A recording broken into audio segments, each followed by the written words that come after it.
عليكم ورحمة الله وبركاته. الحمد لله كفى وسلام على عباده الذين اصطفى أما بعد. أعوذ بالله من الشيطان الرجيم. بسم الله الرحمن الرحيم. إن أول بيت وضع للناس الذي ببكة مبارك وهدى للعالمين فيه آيات بينات مقام إبراهيم ومن دخله كان آمنا ولله على الناس حج البيت من استطاع إليه سبيلا ومن كفر فإن الله غني عن العالمين. وقال الله تبارك وتعالى وأتموا الحج والعمرة لله. وقال النبي صلى الله عليه وسلم الحج مبرور ليس له جزاء إلا الجنة.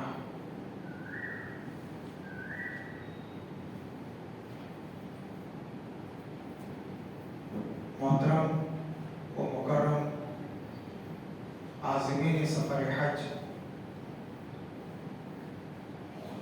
آج کا دن ہمارے لیے انتہائی مسرت اور اہمیت کا حامل ہے کہ اللہ تبارک و تعالی نے ہمیں اپنے گھر کی زیارت کے لیے منتخب فرمایا اور عنقریب جلد ہی ہم لوگ اس سفر پر روانہ ہونے والے ہیں جس کی تمنا انبیاء علیہ السلام، صحابہ اکرام، اولیاء اکرام، علماء اکرام، ائمہ اکرام کیا کرتے تھے، اور جس کا اعلان حضرت ابراہیم علیہ السلام نے کیا. میری مراد سفر حج کی ہم تیاری میں ہیں.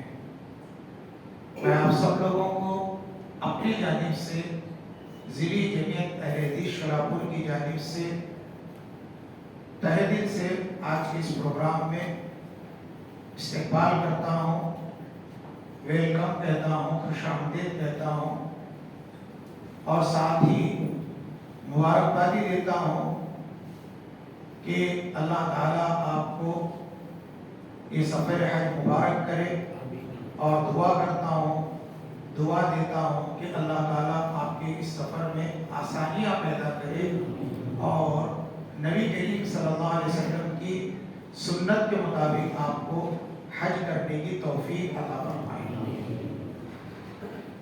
میرے محترم بزرگوں، معزز سامعین اکرام، نوجوانان اسلام، قابل احترام میری ماں اور بہنوں، دیکھیے حج کے سفر کے لیے ہم تیاریاں تو کرتے ہیں، محنت کرتے ہیں، کوشش کرتے ہیں، لیکن ان میں جس کی کوشش ہمیں زیادہ کرنی چاہیے اس پر ہماری توجہ نہیں جاتی. آج میں اپنے درس میں 3 باتیں بتاؤں گا، اور اس کے بعد انشاءاللہ ہمارے شیخ صدیق احمد عمری حفظہ اللہ حج کا پورا طریقہ آپ کو بتائیں گے، اور ظہر کی نماز 1 بجے اذان ہوگی، صبح کو جماعت ہوگی. اس کے بعد کھانے کا آپ لوگوں کے لیے مکمل نظم یہیں پر رہے گا، اور اس کے بعد پھر انشاءاللہ عصر کی نماز تک جو ہے آپ کا اور کچھ ایڈیشنل معلومات آپ کو شیخ صدیق دیں گے. اس لیے آپ اطمینان سے بیٹھیں اور سنیں. یہ جان لیجئے اسلام نام ہے علم کا، اسلام نام ہے ایجوکیشن کا. اسی لیے قرآن کی سب سے پہلی آیت جو اتری نبی کریم صلی اللہ علیہ وسلم کے قلب اطہر پر، اقرأ بسم ربک الذی خلق، پڑھو اپنے اس رب کے نام سے جس نے پیدا کیا. تو آج جو ہے ہر چیز میں ہمیں علم حاصل کرنے کی ضرورت ہے، چاہے آدمی عقائد کے معاملے میں ہو، عبادات کے معاملے میں ہو، اخلاقیات کے معاملے میں ہو، دینیات کے معاملے میں ہو، کسی بھی معاملے میں ہو. اب حج ایک عبادت سے تعلق رکھنے والی چیز ہے. حج ایک بہت بڑی عبادت ہے. حج اسلام کا ایک اہم رکن ہے، پانچواں ستون ہے. لیکن اکثر لوگ حج کے لیے نکلتے ہیں، حال یہ ہوتا ہے پورے علم سے نابلد ہوتے ہیں، علم سے کورے ہوتے ہیں. علم ہوتا بھی ہے تو یہاں سے ٹرین کیسے پکڑیں، ہوائی جہاز کیسے پکڑیں، پھر وہاں جائیں تو جو ہے کیا کہتے ہیں اسے، کب کب کھانا کھائیں، کب سوئیں، کب حرم میں جائیں، یہ معلومات ہوتی ہے. لیکن انہیں یہ نہیں معلوم ہوتا کہ اللہ رب العالمین نے وضو کرنے کا طریقہ نبی کریم صلی اللہ علیہ وسلم کے ذریعے بتایا، طہارت کا طریقہ نبی کریم صلی اللہ علیہ وسلم کے ذریعے بتایا، نماز کا طریقہ نبی کریم صلی اللہ علیہ وسلم کے ذریعے بتایا، زکات کیسے ادا کی جائے گی نبی کریم صلی اللہ علیہ وسلم کے ذریعے بتایا. اسی طریقے سے حج بھی کیسا کیا جائے گا نبی کریم صلی اللہ علیہ وسلم کے ذریعے بتایا. آج لوگ اس کو جاننے کے لیے تساہلی برتتے ہیں، غفلت برتتے ہیں، لاپرواہی کرتے ہیں، جانے انجانے میں وہ اس پر دھیان نہیں دیتے. ہمارے آج کے اس مسجد رحمانیہ میں جمعیت کے تحت اس کیمپ کے لگانے کا مقصد یہی ہے کہ آپ کو خالص قرآن اور حدیث کی روشنی میں، کتاب اور سنت کی روشنی میں معلومات دی جائے کہ اللہ کے رسول صلی اللہ علیہ وسلم نے حج کیسے کیا. دیکھو آپ کو سب سے پہلے علم کے حوالے سے یہ بات بتانا چاہتے ہیں ہم کہ آپ وضو کرنے جائیں گے، وضو کرنا اور منہ دھونا دونوں میں فرق ہے. حالانکہ صفائی دونوں سے ہوتی ہے، آپ منہ دھوئیں گے، پانی لے کے ڈالیں گے چہرے پر تو صاف ہو جائے گا چہرہ، وضو کریں گے تو بھی صاف ہو جائے گا چہرہ. لیکن آپ یہ جاننے کی کوشش کیجئے کہ آپ منہ دھوئیں گے، چہرہ دھوئیں گے تو صرف صاف ہوگا. لیکن اگر آپ چہرہ دھونے کے لیے نبی کریم صلی اللہ علیہ وسلم کے طریقے کو اپنائیں گے، وہ وضو کہلائے گا اسلامی شریعت میں. اور وضو کرنے پر آپ کا چہرہ تو صاف ہوگا، صاف میں ثواب بھی ملے گا. ثواب کیوں ملے گا؟ ثواب کیوں ملے گا میرے کوئی بھائی بتائیں گے؟ نبی کے طریقے کے مطابق آپ نے اپنے چہرے کو دھوا ہے، اس لیے آپ کو ثواب ملے گا. اور ایک بات آپ کو میں بتاتا ہوں، اللہ کے رسول صلی اللہ علیہ وسلم نے فرمایا لا صلاۃ لمن لا وضو علی، اس شخص کی نماز نہیں جس شخص کا وضو نہیں. یعنی وضو نبی کے طریقے کے مطابق جس کا نہیں ہوا، اس شخص کے آگے جو تیاری ہے، وضو کس لیے کرتے ہیں؟ نماز کے لیے وضو شرط ہے. تو آپ کی نماز نہیں ہوگی جب تک کہ آپ کا وضو اللہ کے رسول کے طریقے کے مطابق نہیں ہوگا. اب مجھے بتائیے، آپ حج کے لیے 7 لاکھ روپے دے کر جا رہے ہیں، 3.5 لاکھ روپے دے کر جا رہے ہیں، جسمانی اور جو ہے کہنا چاہیے کہ جسمانی طور پر مشقتیں اٹھا رہے ہیں، پریشانیاں برداشت کر رہے ہیں، سفر کر رہے ہیں، تمام طرح کی تیاریاں کی ہیں. لیکن آپ اگر اس حج میں اللہ کے رسول صلی اللہ علیہ وسلم کے طریقے کو نہیں اپنائے تو بتائیے آپ کا حج قبول ہوگا؟ اور یہ باتیں خود اللہ کے نبی صلی اللہ علیہ وسلم نے فرمایا ہے کہ جو ہے خذوا عنی مناسککم، تم مجھ سے میرے حج کے احکام سیکھو.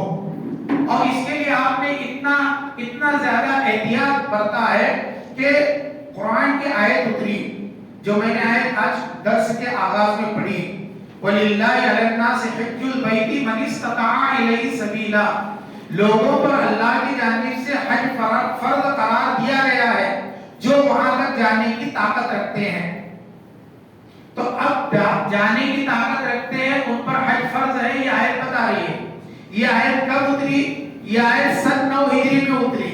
اترنے کے ساتھ نبی کریم صلی اللہ علیہ وسلم نے صحابہ کو جمع کیا اور ان کے سامنے آپ صلی اللہ علیہ وسلم نے واضح انداز میں کہا یا ایھا الناس ان اللہ قد فرض علیکم الحج فحجوا، اے لوگو تم پر اللہ نے حج کو فرض قرار دیا ہے لہذا تم حج کی تیاری کرو.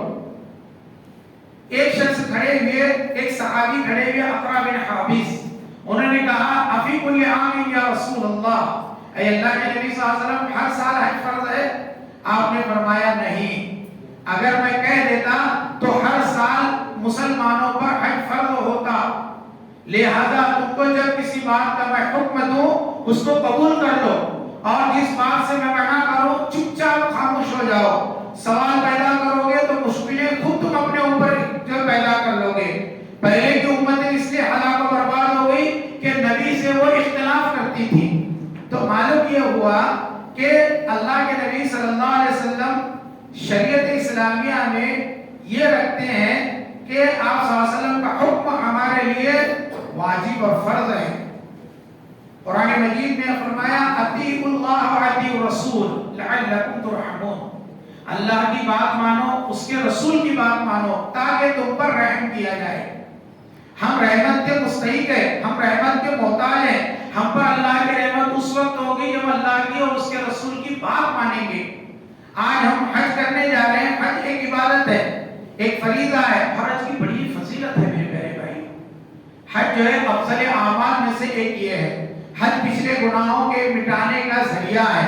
اللہ کے رسول نے فرمایا جو شخص حج کے لیے جاتا ہے تو وہ اس حال میں لوٹتا ہے جیسے آج ہی کے دن اس نے ماں کے پیٹ سے جنم لیا. حج کی فضیلت میں یہ بھی ہے کہ آدمی جو ہے جس شخص کے لیے دعا کرے اور اپنے لیے دعا کرے اللہ تعالیٰ قبول کرتا ہے. حاجی اللہ کے مہمان ہیں. اس طرح سے بہت ساری حدیثیں ہیں لیکن میں ان کو آپ کے سامنے بیان کرنے سے جو ہے اختصار کرتا ہوں کیونکہ اور چند باتیں بیان کرنی ہیں. اس طریقے سے آپ دیکھیں گے حج اسلام کے بنیادی ارکان میں سے 5واں رکن ہے. جو شخص استطاعت رکھتے ہوئے حج کو نہیں جائے گا اس کا اسلام نامکمل ہے. اس کے اسلام میں نقص ہے, کمی ہے. ہم لوگوں میں سے دیکھو 3 قسم کے لوگ ہیں حج کے معاملے میں. ایک وہ لوگ ہیں جو حج کو جا رہے ہیں, آپ لوگ مراد ہیں.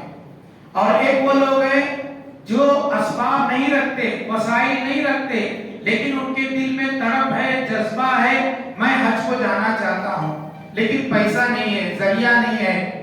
ہاں اللہ تعالیٰ سے ہم دعا کرتے ہیں اللہ تبارک و تعالیٰ ان کے لیے اسباب مہیا فرمائے, زندگی میں کم سے کم ایک مرتبہ انہیں اپنے گھر کی زیارت نصیب فرمائے.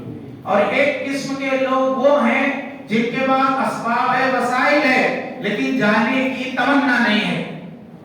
اگلے سال جائیں گے, اس کے اگلے سال جائیں گے, اس کے اگلے سال جائیں گے. شاعر کہتا ہے خدا جسے مال و زر دے لال و گوہر دے, خدا جسے مال و زر دے لال و گوہر دے, پھر اپنی زیارت سے محروم کر دے. کہ قسمت نہیں تو پھر اور کیا ہے. بہت پیسہ ہے, فرصت نہیں آدمی کو پیسے گننے کے لیے. دھول چاٹ رہی ہے, نوٹ الماریوں سے بھرے ہوئے ہیں, لیکن وہ یہی سوچتا میں حج پہ گیا تو میرا کاروبار کیسا ہوگا. تو یہ قسمت کی بات ہے. اللہ جسے اپنے گھر پر بلا لے. وَأَذِّن فِي النَّاسِ بِالْحَجِّ, حضرت ابراہیم علیہ السلام, حج وہ فرضیت والا عمل ہے کہ اللہ تعالیٰ نے اتنے بڑے اپنے خلیل, اتنے بڑے پیغمبر کے ذریعے اعلان کروایا کہ حج کے لیے لوگوں میں اعلان کرو. وَأَذِّن فِي النَّاسِ بِالْحَجِّ يَأْتُوكَ رِجَالًا, ہاں يَأْتُوكَ رِجَالًا وَعَلَى كُلِّ ضَامِرٍ يَأْتِينَ مِنْ كُلِّ فَجٍّ عَمِيقٍ. آپ لوگوں میں حج کا اعلان کیجئے. لوگ دبلی پتلی گایوں پر, اونٹوں پر آئیں گے اور جو ہے دور دراز کا سفر کر کے آئیں گے. ابراہیم علیہ السلام نے آج سے 4000 سال پہلے اعلان کیا. ان کی آواز کو اللہ نے سمندروں کے پار, پہاڑوں کے پار, جنگلوں کے پار اور دنیا کے کونے کونے, خطے خطے تک پہنچایا. آج آپ شولاپور میں رہتے ہیں. شولاپور ہندوستان کے ایک صوبے مہاراشٹر کا ایک گاؤں ہے, ایک قریہ ہے, اور جو ہے اس کے 7 سمندر پار جو ہے وہ سعودی عرب ہے. وہاں پر ایک شہر ہے مکہ المکرمہ, آپ وہاں جا رہے ہیں. سوچئے ایسے دنیا کے کہاں کہاں کونے سے لوگ آ رہے ہیں. تو یہ ابراہیم علیہ السلام کی دعوت کا نتیجہ ہے کہ لوگ جو ہے جنہوں نے اس وقت ان کی آواز کو سنا برابر اپنے وقت پر وہ چل رہے ہیں. دیکھیے میرے پیارے بھائیوں اور محترم بزرگوں, حج مبرور کا ثواب جنت ہے. ہاں اللہ کے رسول صلی اللہ علیہ وسلم نے فرمایا حج مبرور کسے کہتے ہیں؟ حج مبرور کا ثواب جنت ہے. حج مبرور کہتے ہیں دنیا سے بے رغبتی کرتے ہوئے آخرت کے لیے رغبت اختیار کریں. یہ حسن بصری نے معنی بیان کیا ہے. ایک قول ہے حج کا بر یعنی حج المبرور جو ہے کھانا کھلانا اور نرمی سے بات کرنا. حج مبرور کی ایک دم آسان تعریف یہ بھی ہے کہ حاجی ایسا حج کرے جس میں اس کے ہاتھ سے کوئی گناہ نہ ہوا ہو. ہاں کوئی گناہ اس سے نہ ہوا ہو. یہ صحیح ہے. اس لیے ہم بھی جو ہے کوشش کریں ہم حج کو جا رہے ہیں ہمارے ہاتھ سے کوئی گناہ نہ ہو, گالی گلوچ نہ ہو, لڑائی جھگڑا نہ ہو. آگے بات آئے گی لیکن حج مبرور کی تعریف میں یہ بات بیان کر رہا ہوں. جیسا کہ حدیث میں آیا من حج للہ فلم یرفس ولم یفسق رجع کیوم ولدتہ امہ. صحیح بخاری کی روایت ہے کہ جو ہے جو شخص اللہ کی رضا کے لیے اس کی خوشنودی کے لیے حج کرے اور گالی گلوچ نہ کرے, گناہ کا کام نہ کرے, وہ ایسے لوٹتا ہے حج سے جیسے آج ہی ماں کے پیٹ سے جنم لیا ہے. اسی طریقے سے وہ آدمی اگر حج سے آنے کے بعد نیکی پر گامزن رہتا ہے, قائم رہتا ہے, تو سمجھ لیجئے کہ اس کا حج قبول ہے. پھر آنے کے بعد وہ گناہ میں ملوث ہو جاتا ہے تو اس کے حج کے قبولیت میں شک ہے. میرے پیارے بھائیوں, میرے محترم بزرگوں, دوران حج وفات پانے والا آدمی 2 چادروں میں کفن دیا جائے گا اور اسے خوشبو نہیں لگائی جائے گی. کل قیامت کے دن اللہ کے رسول صلی اللہ علیہ وسلم فرماتے ہیں, صحیح بخاری صحیح مسلم کی حدیث ہے, عبداللہ بن مسعود کہتے ہیں ایک شخص اللہ کے رسول صلی اللہ علیہ وسلم کی معیت میں احرام کی حالت میں سفر حج کر رہا تھا. اس کی اونٹنی نے اسے اتار کر نیچے گرا دیا, گردن ٹوٹ گئی اور وہ مر گیا. اللہ کے رسول صلی اللہ علیہ وسلم کو اس کی اطلاع ملی. آپ نے فرمایا وَغْسِلُوهُ بِمَاءٍ وَسِدْرٍ کہ اس کو غسل دو بیری کے پتوں کے پانی سے. وَكَفِّنُوهُ فِي ثَوْبَيْنِ جو احرام کے کپڑے ہیں اسی میں اس کو کفن دو. وَلَا تَمُسُّهُ بِطِيبٍ اس کو جو ہے خوشبو نہ لگاؤ اور نہ اس کے سر کو ڈھانکو. فَإِنَّهُ يُبْعَثُ يَوْمَ الْقِيَامَةِ مُلَبِّيًا اس لیے کہ وہ قیامت کے دن تلبیہ پکارتے ہوئے اللہ کی بارگاہ میں آئے گا. یہ فضیلت بتا رہا ہوں. ایک حاجی کی فضیلت کتنی بڑی ہے, ایک حاجی کا مقام کتنا بڑا ہے. اس طریقے سے میرے پیارے بھائیوں میں یہ بتا رہا تھا کہ ہمیشہ حج یا جو بھی ہم عبادت کریں ہمارا بنیادی مقصد اس کام کا یہی ہے کہ آپ کو اللہ اور اس کے رسول سے ڈائریکٹ جوڑیں. آپ جو بھی عبادت کریں وہ احادیث کی روشنی میں کریں. دیکھو اللہ کے نبی صلی اللہ علیہ وسلم نے نماز کے بارے میں فرمایا صلو کما رأیتمونی اصلی نماز ایسی پڑھو جیسے تم نے مجھے پڑھتے ہوئے دیکھا.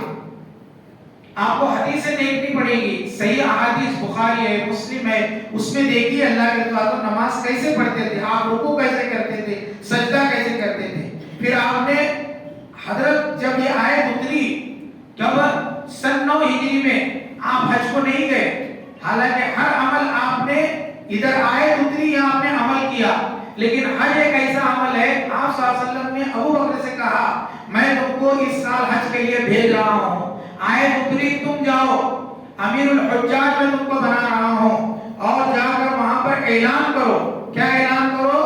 آئندہ سال سن 10 ہجری میں اللہ کے رسول صلی اللہ علیہ وسلم حج کے لیے تشریف لا رہے ہیں. ابو بکر صدیق گئے 9 ہجری میں حج کیا, آئے واپس. پھر آئندہ سال جب نبی کریم صلی اللہ علیہ وسلم حج کو تشریف لے گئے تو اس وقت کتنے لوگ تھے معلوم ہے؟ بعض روایت میں آتا ہے 1,25,000, بعض روایت میں آتا ہے 1,40,000 صحابہ کرام تھے. 1,40,000 لوگ نبی کریم صلی اللہ علیہ وسلم کے ساتھ حج کر رہے ہیں. اس کے پیچھے مقصد کیا سمجھا آپ نے؟ اس کے پیچھے مقصد یہ تھا کہ اللہ کے رسول صلی اللہ علیہ وسلم لوگوں کو بتانا چاہتے تھے کہ حج ایک عبادت ہے اور وہ عبادت کی قبولیت اسی وقت ہوگی جب تم میرے طریقے کے مطابق حج کرو گے. وہ طریقہ بتانے کے لیے آپ نے کہا. اور آج ہم لوگ اتنی تساہلی برتتے ہیں کہ ہم لوگ سب تیاری کرتے ہیں, سب چیزوں کا علم رکھتے ہیں, لیکن ہم لوگ حج کا علم نہیں رکھتے. میرا اپنا واقعہ 2007 میں جب میں حج پہ گیا, مینا کے اندر میں کار سے اتر رہا ہوں, 2 مرد اور عورت دونوں جوڑا تھے, دونوں میاں بیوی تھے, وہ بیٹھے رو رہے تھے. میں نے رکوایا ڈرائیور سے کہہ کے گاڑی, پھر اتر کر میں نے کہا کیا بات ہے؟ کیا مسئلہ ہے؟ کہا کہ دیکھو ہم یہاں بیٹھے ہیں دونوں، کہاں جانا ہے ہم کو نہیں سمجھ میں آ رہا، ہمارا کیمپ کہاں ہے وہ بھی نہیں معلوم، آگے کیا کرنا ہے وہ بھی نہیں معلوم. ہے نا یہ افسوس کی بات، دکھ کی بات ہے کہ نہیں؟ یہ حادثہ آپ کے ساتھ نہ پیش آئے کہ آپ اتنے دور چلے جائیں اور وہاں جانے کے بعد آپ یہ کہیں کہ مجھے کیا کرنا ہے کچھ بھی نہیں معلوم. یہ سب چیزیں بتانے کے لیے آپ کو، اور وہ بھی اللہ کے رسول صلی اللہ علیہ وسلم کے طریقے کے مطابق. اب آپ دیکھیے حج کے اندر دو چیزیں سب سے اہم ہیں جو ہمیں ملتی ہیں. آپ حج کو جا رہے ہیں، ایک چیز یہ ہے کہ آپ کا عقیدہ توحید مضبوط ہوتا ہے. حج میں توحید کا عقیدہ مضبوط ہوتا ہے. توحید کسے کہتے ہیں؟ اللہ کو ایک ماننا، اللہ کو ایک جاننا، وہی کارساز ہے، وہی ہمارا والی ہے، سب کچھ اسی کے قبضے قدرت میں ہے، سب کچھ وہی دینا چاہے تو دے گا، وہ روک لے گا تو کوئی دے نہیں سکتا. بہرحال عقیدہ توحید کے اندر یہ ہم کو حج کے اندر سمجھ میں آتا ہے. حاجی احرام باندھنے کے ساتھ لبیک اللہم لبیک لبیک لا شریک لک لبیک کہتا ہے. اس طریقے سے جو ہے حاجی وہاں جانے کے بعد خانہ کعبہ کے سامنے ہو، مقام ابراہیم کے پیچھے ہو، صفا مروہ کی دوڑ ہو، عرفہ کا میدان ہو، مزدلفہ کے اندر وقوف ہو، رمی جمرات ہو، سب جگہ آپ کو ایک ہی چیز سمجھ میں آئے گی، توحید سمجھ میں آئے گی. شرک سے اللہ نے روکا ہے. ہاں اللہ تعالیٰ نے جو ہے شرک سے روکا ہے. وَمَن يُشْرِكْ بِاللَّهِ فَقَدْ حَرَّمَ اللَّهُ عَلَيْهِ الْجَنَّةَ.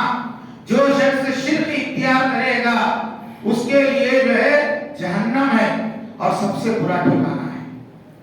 ہم حج کو جا رہے ہیں، اگر ہم یہاں شرک کرتے ہیں تو آج ہی توبہ کر لیجیے میرے پیارے بھائی، اور وہاں جانے کے بعد شرک سے بچ کر رہیے. کیسے؟ آپ کو بتاؤں، پورے حج کے اندر ایک عبادت ایسی ہے جس کو طواف کہا جاتا ہے. طواف جتنا آپ کر سکتے کیجئے، مولانا بتائیں گے آپ کو. طواف صرف خانہ کعبہ کا جائز ہے. وَلْيَطَّوَّفُوا بِالْبَيْتِ الْعَتِيقِ، کہ پرانے گھر کا تم طواف کرو. وَمَن تَطَوَّعَ خَيْرًا، پرانے گھر کا تم طواف کرو. طواف صرف خانہ کعبہ کا جائز ہے. مسجد نبی کا بھی طواف جائز نہیں ہے. آپ وہاں سے جائیں گے، عرفات کے اندر بھی کوئی ایسی جگہ نہیں جہاں پر طواف کرنا ہے، مزدلفہ کے اندر بھی نہیں ہے، مینا کے اندر بھی نہیں ہے. صرف خانہ کعبہ اکیلا واحد گھر ہے پوری دنیا میں جس کا طواف کیا جائے گا. کیا ہمارے اندر ایسے مسلمان نہیں ہیں جو لوگ قبروں کا طواف کرتے ہیں، جو لوگ جو ہے درگاہوں مزاروں کا طواف کرتے ہیں؟ میں بات تھوڑی حق کر رہا ہوں، کڑوی کر رہا ہوں میں، لیکن دلیل کے ساتھ بات کر رہا ہوں. میری بات کو آپ روک سکتے ہیں، کسی کو بھی اختیار ہے مولانا آپ یہاں روکیے یا آپ غلط بات کر رہے ہیں، لیکن میں آپ کو اللہ کو ڈر کر اللہ کے گھر میں حق بات بیان کر رہا ہوں. قبول کرنا نہیں کرنا آپ کی بات ہے، لیکن طواف پوری دنیا کے اندر صرف خانہ کعبہ کا جائز ہے. اس کے علاوہ دنیا میں کسی گھر کا طواف آپ کریں گے اللہ کے ساتھ آپ شرک کریں گے. خانہ کعبہ کے جو بیت اللہ کے پاس رہنے والے مشرک لوگ تھے، نبی کریم صلی اللہ علیہ وسلم کی ولادت سے پہلے یا ولادت کے بعد ابراہیم خانہ کعبہ کو ڈھانے آیا تو انہوں نے یہ برداشت نہیں کیا کہ یہ خانہ کعبہ ڈھہ جائے اور یہ جو بنا رہا ہے گھر، اس گھر کا ہم طواف کریں. وہ اس کو پسند نہیں کرتے تھے. تو آج کا ایک باغیرت مسلمان اللہ کے گھر کو چھوڑ کر دوسرے کا طواف کیسے پسند کرے گا؟ توبہ کرو میرے پیارے بھائیو. آپ اللہ کے گھر کو جا رہے ہیں، شرک سے توبہ کرو. اللہ کے رسول نے یہاں تک فرمایا لا تشرک باللہ وَإِن قُتِلْتَ أَوْ حُرِّقْتَ، تم جو ہے اللہ کے ساتھ کبھی بھی شرک نہیں کرنا. اگر قتل کیے جاؤ یا آگ میں جلا دیے جاؤ، جل جانا پسند کرو، قتل کر دیا جانا پسند کرو، لیکن جو ہے شرک کرنا پسند مت کرو. اب تک کرے لیکن آج کے بعد نہیں کرنا میرے پیارے بھائی. یہ پہلا پیغام ہمیں کہاں سے ملتا ہے؟ حج سے ملتا ہے. جائیں گے آپ دیکھیں گے سب سمجھ میں آئے گا. لیکن میں بتا دوسری چیز، سنت رسول کی اہمیت معلوم ہوتی ہے. اللہ کے رسول کی سنت دیکھیے، آپ جو ہے نا حج کے اندر جا رہے ہیں تو 9 تاریخ کو عرفہ کے میدان میں پورے حاجی کو رہنا ہے. عقل کیا کہتی ہے، دماغ کیا کہتا ہے کہ 9 تاریخ کو سب لوگ کہاں رہنا چاہیے؟ خانہ کعبہ میں رہنا چاہیے، خانہ کعبہ کے صحن میں رہنا چاہیے، کیونکہ وہاں 1 رکعت نماز پڑھنے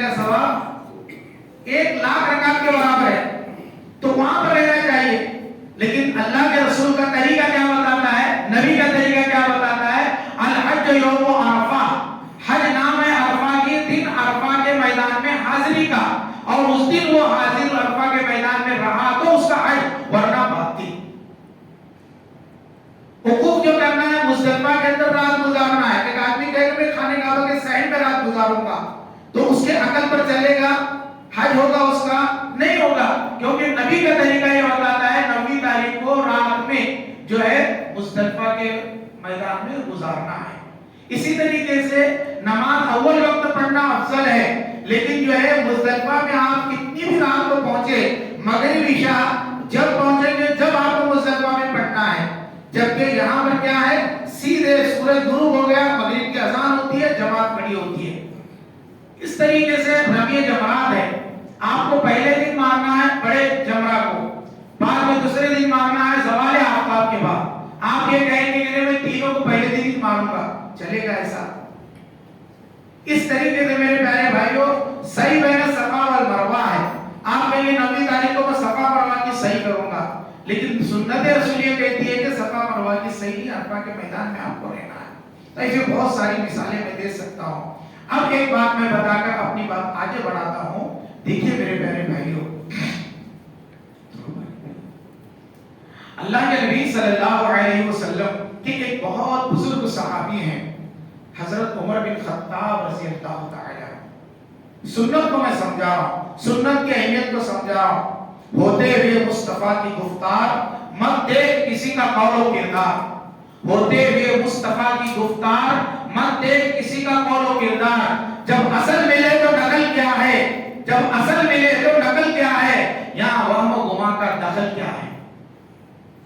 اصل اللہ کے رسول کی آپ کو گھی مل رہا ہے، آپ ڈالے کے پیچھے کیوں بھاگ رہے ہیں؟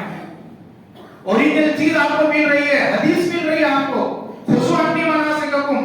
صحابہ کرام رضی اللہ تعالیٰ عنہم میں ایک عورت حج کے موقع پر عرفہ کے میدان میں اللہ کے رسول صلی اللہ علیہ وسلم کے سامنے اپنے بچے کو اٹھا کر پیش کرتی ہے، اے اللہ کے رسول صلی اللہ علیہ وسلم اس بچے کا حج ہوگا کہ نہیں ہوگا؟ آپ نے فرمایا اس بچے کا حج ہوگا، لیکن جو ہے اس کا ثواب اس کے ماں باپ کو ملے گا، اور جو ہے یہ بچہ بڑا ہوگا، کمانے کے لائق ہوگا، اس کے پاس جب پیسہ آئے گا پھر اس پر حج فرض ہوگا. یہ علم ہے، یہ نالج ہے، قرآن اور حدیث کا نالج. اسی نالج کو آپ کو دینے کے لیے ہم نے یہاں بلایا ہے. ہم ہنسی مذاق کرنے، لطیفے سنانے اور ہنسانے کے لیے نہیں بلایا. ہم یہ بتانا چاہتے ہیں آپ جو عمل کرنے جا رہے ہیں وہ اللہ کے آخری رسول امام الانبیاء، افضل الانبیاء، شافی محشر، ساقی کوثر کے طریقے کے مطابق آپ کا حج ہو، تاکہ آپ کو حوض کوثر کا پانی بھی ملے، آپ کا حج شرف قبولیت سے جو ہے ممتاز بھی ہو جائے اور آپ کو جنت بھی ملے. میرے پیارے بھائیوں، میرے محترم بزرگوں، میں یہ بتا رہا تھا حضرت عمر فاروق رضی اللہ تعالی عنہ جن کی موافقت میں قرآن میں کئی آیتیں اتری ہیں، وہ خانہ کعبہ کا طواف کر رہے ہیں. طواف کرتے کرتے اچانک حجر اسود کے پاس پہنچے. حجر اسود کے پاس پہنچنے کے بعد انہوں نے کہا یہ تو پتھر ہے، نہ نفع دے سکتا ہے نہ نقصان پہنچا سکتا ہے، پھر اس کو میں کیوں چھوؤں؟ ان کے دماغ میں یہ بات آئی، ان کی عقل میں یہ سوچ آئی، اس کو میں کیوں چھوؤں؟ پھر اس کے بعد فوراً جو ہے چند سیکنڈوں کے اندر پھر بات آئی تو فوراً انہوں نے یہ جملہ تاریخی طور پر کہا جو آج ہمارے لیے ہی نہیں ہے، صرف مسلمانوں کے لیے نہیں، پوری دنیا کے انسانوں کے لیے، جو لوگ بھی غیر اللہ کی عبادت کرتے ہیں، اللہ کو چھوڑ کر کسی کے ساتھ بھی شرک کرتے ہیں، اور وہ یہ مسلمانوں کو تانا دیتے کہ مسلمان بھی تو جا کر خانہ کعبہ کے اندر کالے پتھر کی پوجا کرتے ہیں، ان کے لیے یہ بہت بڑی دلیل ہے، ان کا رد ہے، ان کا دفاع ڈیفینس ہے. کیا کہا؟ یا حجر انک حجر لا تضر ولا تنفع. اے پتھر، اے سنگ اسود، اے کالے پتھر، بلیک اسٹون، تو صرف پتھر ہے، نہ نفع دے سکتا ہے نہ نقصان پہنچا سکتا ہے. نفع نقصان کا مالک صرف اللہ ہے، تو نہیں ہے. لو انی رأیت رسول اللہ صلی اللہ علیہ وسلم یقبل ما قبلتک. اگر اللہ کے نبی صلی اللہ علیہ وسلم کو یہ آنکھیں نہ دیکھی ہوتی تجھے بوسہ دیتے ہوئے، زندگی میں کبھی تجھے بوسہ نہیں دیتا. یہ معیار ہے، یہ کسوٹی ہے میرے پیارے بھائیوں. اپنی ہر عبادت کو لے جا کر اس معیار پر پرکھا جائے. اس معیار پر میری عبادت ایسی ہو رہی ہے، میری نماز ایسی ہو رہی ہے، میرا روزہ ایسا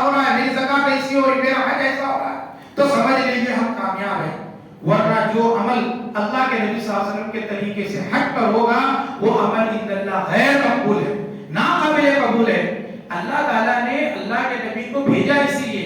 قرآن جیسے موسیٰ علیہ السلام کو جیسے توریت دیا, پہاڑ پر بلایا, ایک ہی رات میں توریت دے دی, تو ویسے قرآن بھی دے دیتا. 23 سال قرآن نازل ہوا ہے, تھوڑا تھوڑا وقتاً فوقتاً. کیوں اترا؟ اللہ کے رسول صلی اللہ علیہ وسلم جب آیت اترتی عمل کر کے صحابہ کو بتاتے, صحابہ دیکھتے ویسا عمل کرتے. تو آج ہمیں بھی میرے پیارے بھائیوں ہم وہ طریقہ اپنائیں جو اللہ کے رسول کا طریقہ ہے. اب ایک چند باتیں بیان کر کے اپنی بات کو میں سمیٹوں گا اور میں زیادہ وقت نہیں لوں گا, کیونکہ آپ کو اصل میں حج کا طریقہ انشاءاللہ سنایا جائے گا, بتایا جائے گا. دیکھیے حج کی کئی خصوصیات ہیں جس سے آپ کا انٹریسٹ بڑھے اور آپ کا جذبہ بڑھے, اس لیے میں آپ کو یہ باتیں بتا رہا ہوں کہ حج کی ایک خصوصیت یہ بھی ہے کہ اللہ رب العالمین نے جو ہے حج کے تمام ارکان کی مخصوص جگہ مقرر کی ہیں. حج کی تمام ارکان کی مخصوص جگہ مقرر کی ہیں.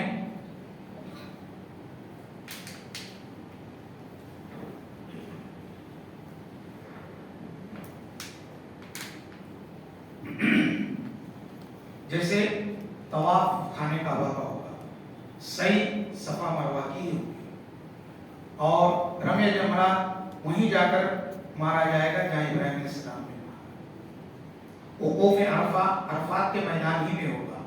رات گزارنا مزدلفہ میں ہوگا. اس میں عدل بدل نہیں ہو سکتا. کیا ہو سکتا؟ 9 تاریخ کو عرفہ کی بجائے میں 9 تاریخ کو جو ہے مزدلفہ میں رہوں گا, دن میں رات میں جا کر عرفہ میں رہوں گا. ہوگا کیا؟ نہیں ہوگا. اسی طریقے سے میرے پیارے بھائیوں حج کی خصوصیت یہ ہے کہ حج کی جو تاریخیں ہیں انہی تاریخوں میں حج ہوگا. حج کی خصوصیت کیا ہے؟ جن تاریخوں میں حج فرض ہے انہی تاریخوں میں حج ہوگا. 8 ذی الحجہ, 9, 10, 11, 12, آپ چاہیں تو 13 کو بھی مینا میں رک سکتے ہیں. تو 6 دن ٹوٹل حج ہے آپ کا. لیکن اگر آپ چاہیں گے سال میں کبھی بھی میں جا کر حج کروں گا بولے تو نہیں ہوگا حج. اس کو ذہن میں رکھیے, خصوصیت ہے حج کی. نماز آپ سو گئے, نماز کا وقت چلا گیا, آپ اٹھ کر پڑھ سکتے ہیں. میں سویا تھا, اٹھ گیا, کہیں یہ تھا, مصروف تھا, یاد نہیں تھا, بھول گیا تھا, نماز آپ کو بعد میں پڑھنا ہے. لیکن اسی طریقے سے روزہ, بیمار پڑ گیا, رمضان کا مہینہ چل رہا ہے, نہیں رکھ سکتے روزہ, آپ رمضان کے بعد شوال کے مہینے میں بھی روزہ رکھ سکتے ہیں. زکات آپ کو جو ہے شعبان کے مہینے میں فرض ہو رہی ہے, آپ کو پیریڈ ہو رہا ہو پیسے کا, رقم کا, آپ رمضان میں بھی دے سکتے ہیں, شعبان کے پہلے بھی دے سکتے ہیں, رجب کے مہینے میں بھی, آگے پیچھے کر سکتے ہیں. لیکن حج آپ جو ہے بعد میں نہیں کر سکتے. پھر آپ کو جو ہے اگلے سال احرام باندھ کر ان تاریخوں میں جانا پڑے گا. الحج اشہر معلومات فمن فرض فیہن الحج فلا رفث ولا فسوق ولا جدال فی الحج. یعنی حج چند گنتی کے مہینوں کا نام ہے, ان مہینوں میں ہی کیا جائے گا, دوسرے جگہوں پر نہیں, دوسرے دنوں میں نہیں کیا جائے گا. اس طریقے سے حج کی ایک خصوصیت یہ بھی ہے کہ حج کے اندر جو ہے حجاج اکرام میدان عرفات میں جمع ہوتے ہیں. جب میدان عرفات میں جمع ہوتے ہیں تو عرش والا ان کے قریب آ جاتا ہے, ان پر فرشتوں میں فخر کرتا ہے اور کہتا ہے اے میرے فرشتوں بتلاؤ میرے بندے کیا لینے آئے ہیں.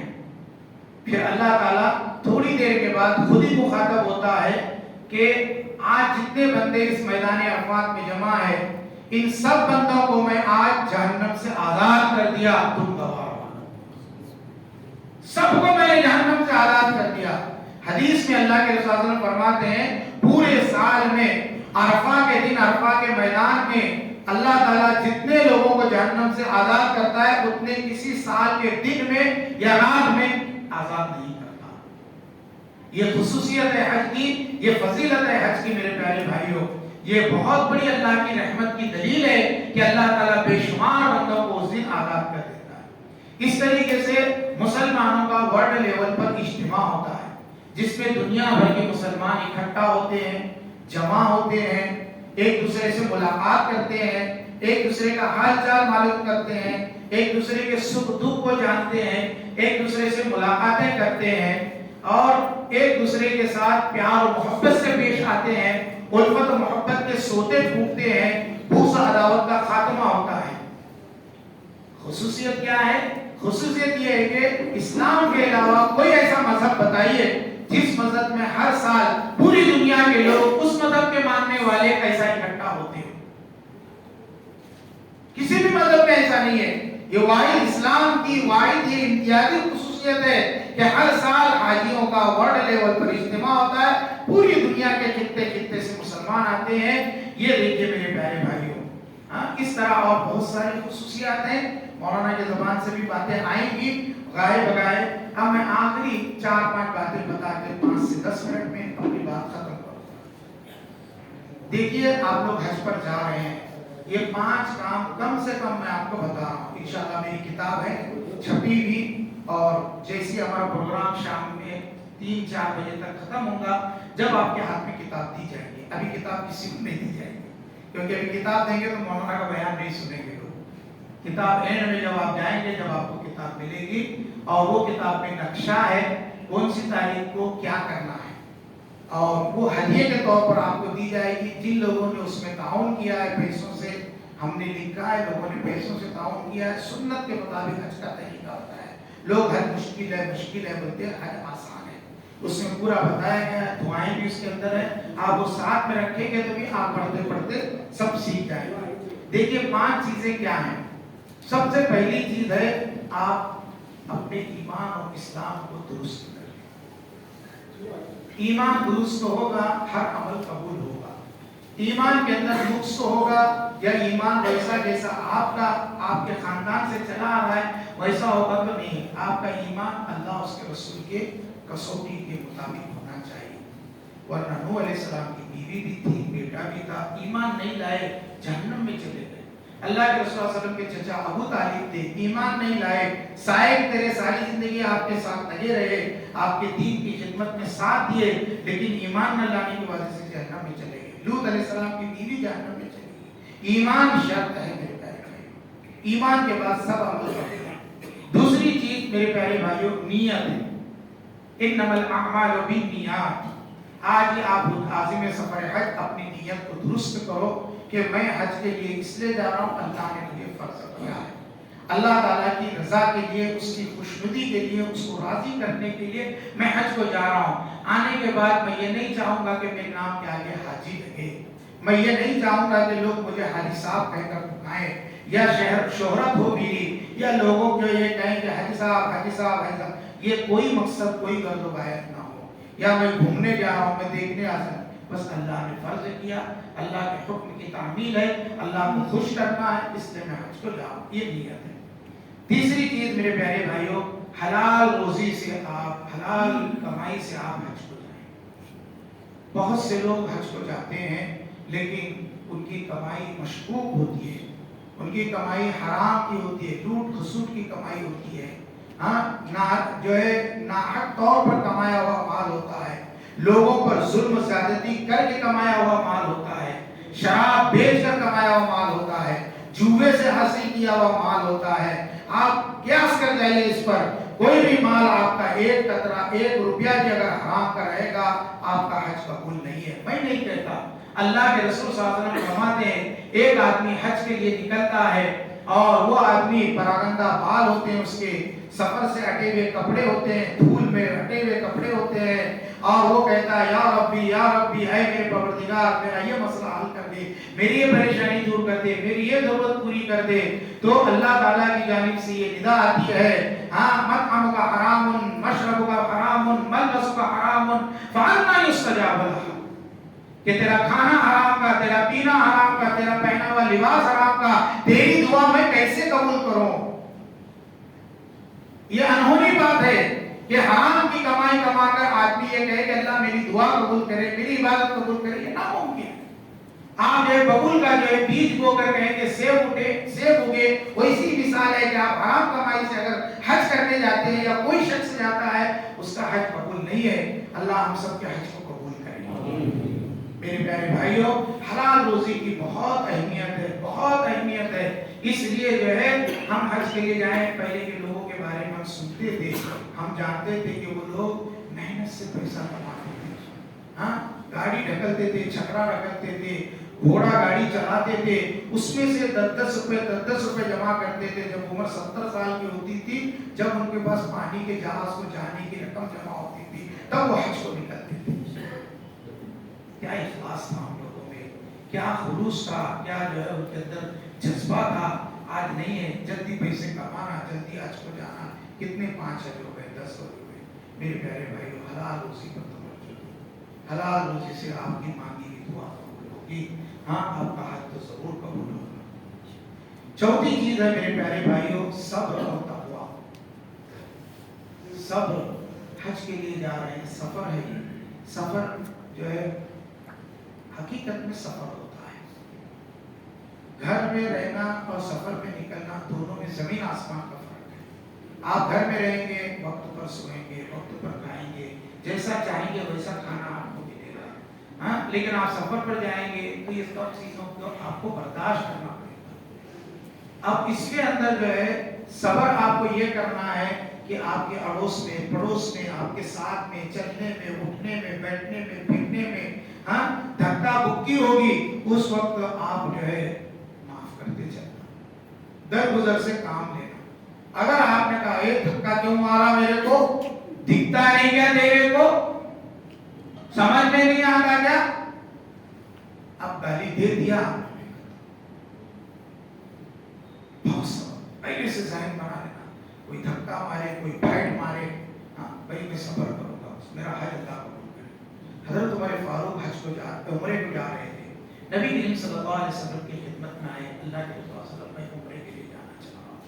آپ نے فرمایا لا تنسا فی دعائک فی اخی. ہاں، یا جو ہے آپ نے فرمایا لا تنسا فی دعائک یا اخی، اے میرے بھائی اپنی دعا میں مجھے مت بھولنا. کیونکہ حاجی اور عمرہ کرنے والے دونوں اللہ کے مہمان ہیں. اللہ ان کی دعا کو، جن کے حق میں وہ دعا کرے، وہ دعا کو قبول کرتا ہے. تو ایک وقت کا پیغمبر امام الانبیاء ایک اپنے امتی سے درخواست کر رہا ہے کہ دعا کرنا. ہم بھی آپ لوگوں سے درخواست کرتے ہیں کہ آپ بھی ہمارے لیے دعا کرنا. میرے پیارے بھائیوں، اللہ کے رسول صلی اللہ علیہ وسلم نے اس کے بعد یہ جملہ کہا کہ دیکھو عمر، تمہیں کھٹے کٹے، موٹے تازے، پہلوان قسم کے آدمی ہو، حجر اسود کے پاس جاؤ گے تو اپنی طاقت کے بل بوتے پر لوگوں کو دھکا دے کر کے جا کے بوسہ دو گے.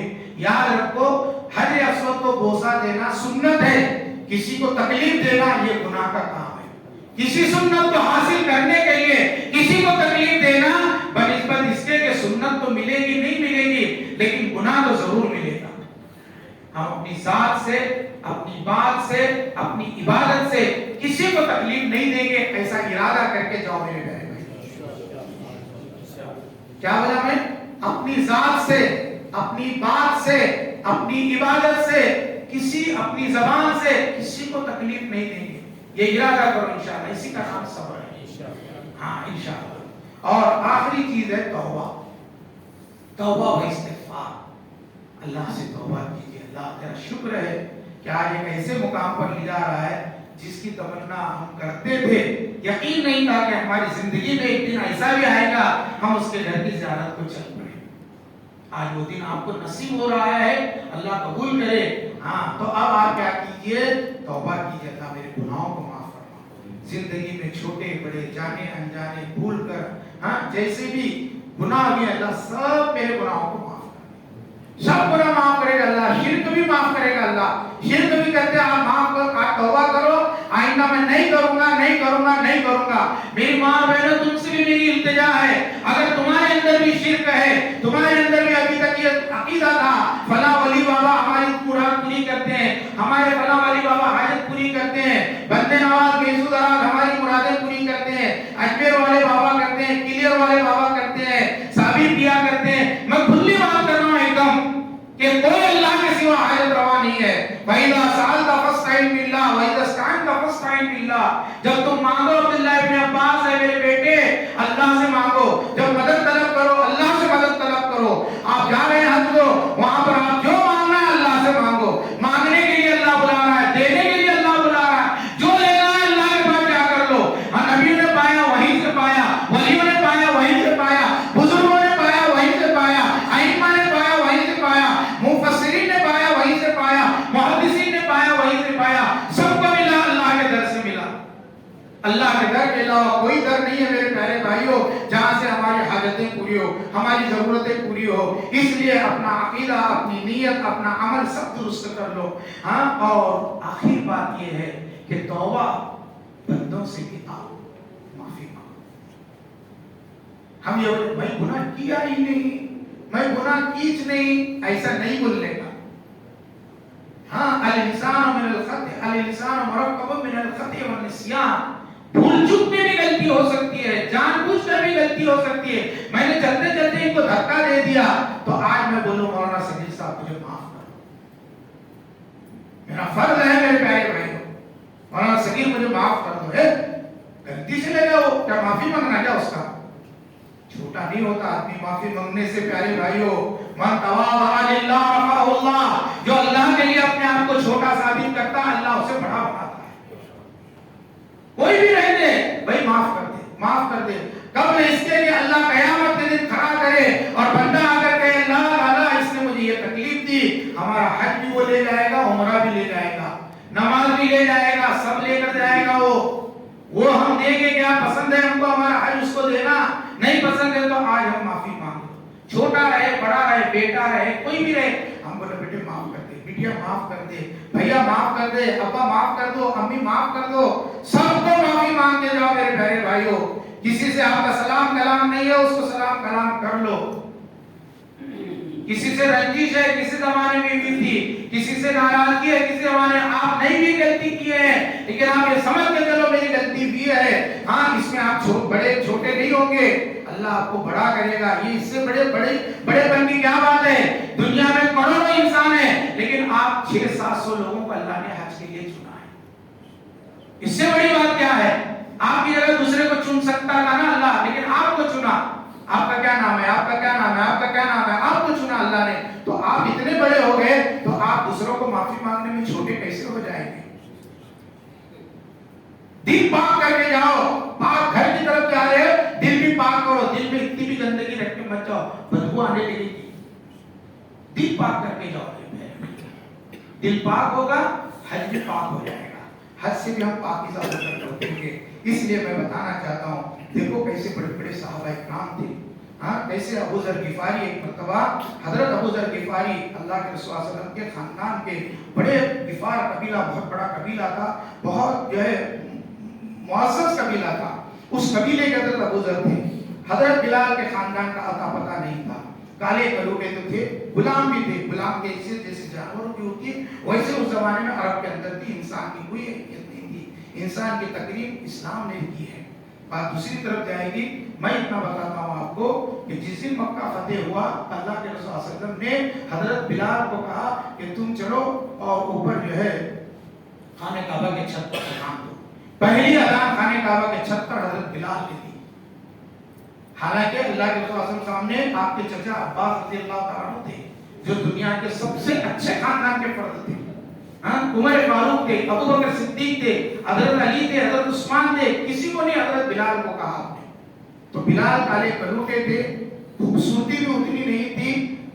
یہی بلال کی حضرت ابو ذر کے ساتھ کچھ انمن ہو گئی تو حضرت ابو ذر رضی اللہ تعالیٰ عنہ نے حمیت اور غیرت میں اپنے خاندان کے کبر نخوت میں یہ جملہ کہہ دیا، اے کالے کے بیٹے. کیا کہا؟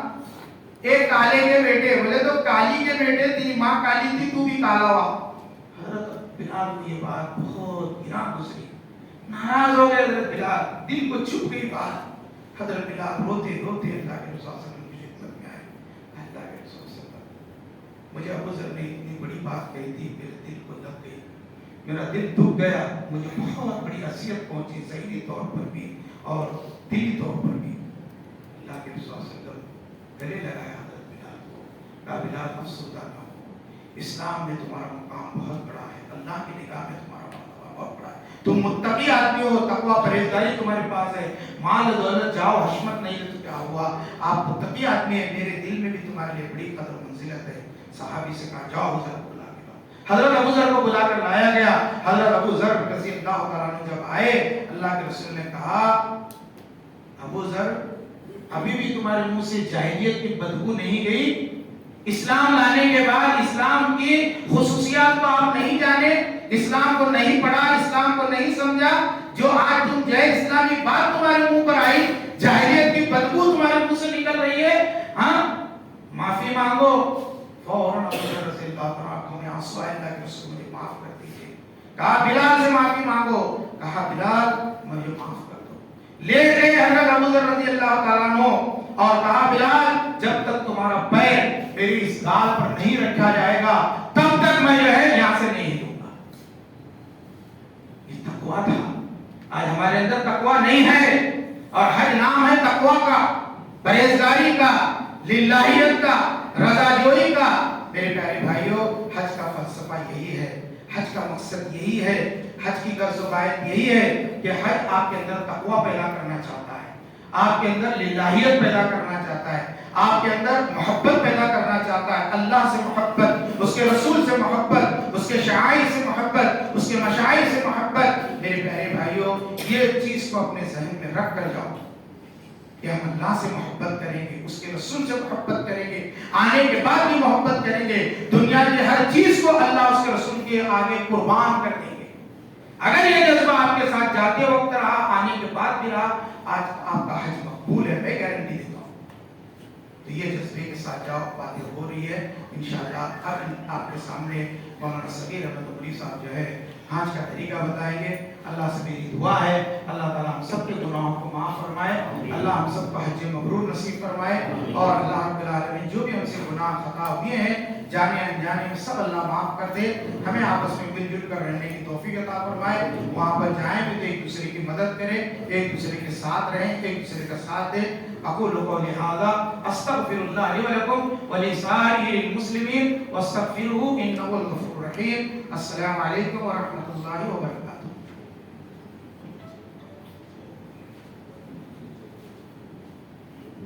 ہاں دیکھیے ہمارے جمیل بھائی بتا رہے ہیں، بلکہ یہ ہمارے نظم میں ہے مہمان مسجد کے اندر کہ کرسیوں کا انتظام ہے.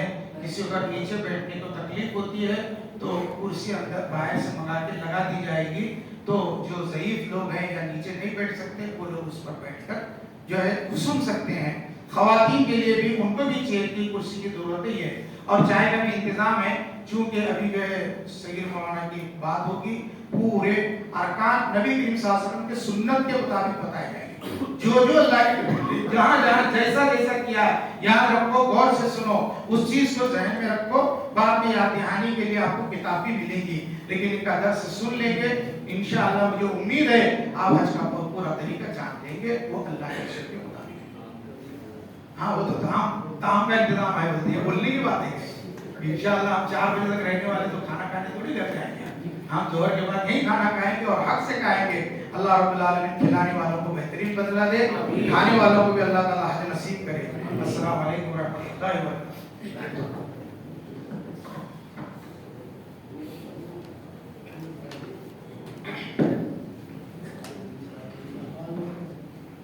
السلام علیکم ورحمۃ اللہ وبرکاتہ.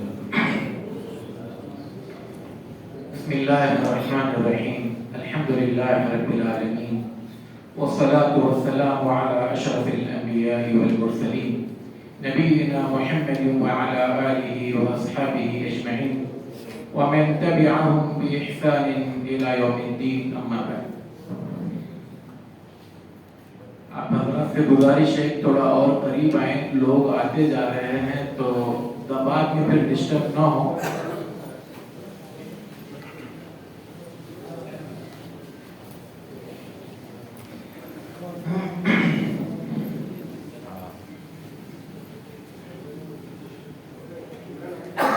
سب سے پہلے میں آپ تمام حضرات کو مبارکباد پیش کرتا ہوں، جیسے کہ شیخ نے بھی کئی مرتبہ یہ جملہ دہرایا کہ واقعتاً قابل مبارکباد ہیں، یہ سعادت مندی اور خوشبختی ہے کہ اللہ تبارک و تعالی نے اس سال حج کے لیے آپ لوگوں کو منتخب کیا. اپنے مقام کو پہچانیے، آپ کون ہیں، اپنے مقام کو پہچانیے. اللہ کے رسول صلی اللہ علیہ وسلم فرماتے ہیں الحجاج والعمار وفد اللہ. حاجی اور عمرہ کرنے والا یہ اللہ کا ایک ڈیلیگیشن ہے، ایک وفد ہے، ایک وفد